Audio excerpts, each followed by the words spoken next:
ఎదుటివారి ప్రేమను పొందాలి అంటే నువ్వుగా జీవించాలి. ఎలాగో చెప్పనా? నీతో నీవు నిజాయితీగా ఉంటే నీవు అనుకున్నవి అన్నీ అందించేలాగా ఈ నేచర్ చేస్తుంది.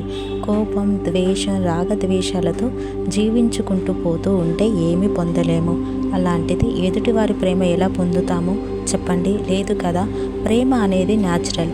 ఎప్పుడు ఎలా పుడుతుందో ఎవరికి తెలియదు కనుక వారికి మనపై ప్రేమ పుడితే వాళ్ళంతట వాళ్ళే ఎలా ప్రేమించాలో నీకు తెలియజేస్తారు.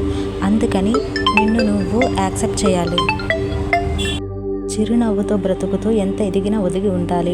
చెట్టులాగా ఎంత ఎత్తుకు మామిడి చెట్టు ఎదిగినా స్వార్థం లేకుండా దాని పండ్లు మనకి అందిస్తుంది.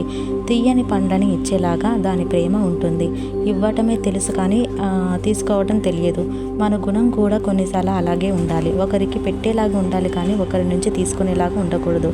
ప్రేమించడం ఈజీనే కానీ ప్రేమించబడటం కష్టం.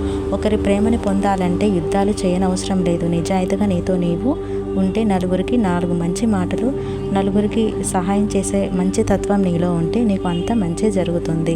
ఎప్పుడు మంచి జరగదు. కొన్నిసార్లు చెడు కూడా జరుగుతూ ఉంటుంది. తట్టుకుని నిలబడాలి. ఓపికతో ఉండాలి. అంతే. నిరీక్షణతో వేచి చూడు. అంతా నీ ముందుకు ఉంటుంది. ఒకనాటికి ఎప్పటికైనా అదంతా నీ ముందుకు ఒకనాటికి ఉంటుంది చిరకాలం.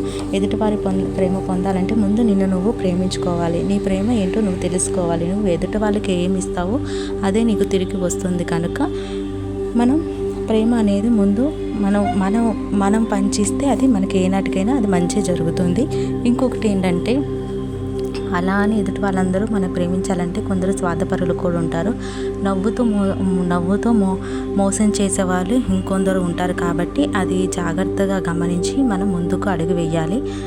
అందరి ప్రేమని నమ్మకూడదు. ప్రేమ ఎప్పుడు గుడ్డిదే కనుక సో దాన్ని ఎప్పుడు బిలీవ్ చేయండి.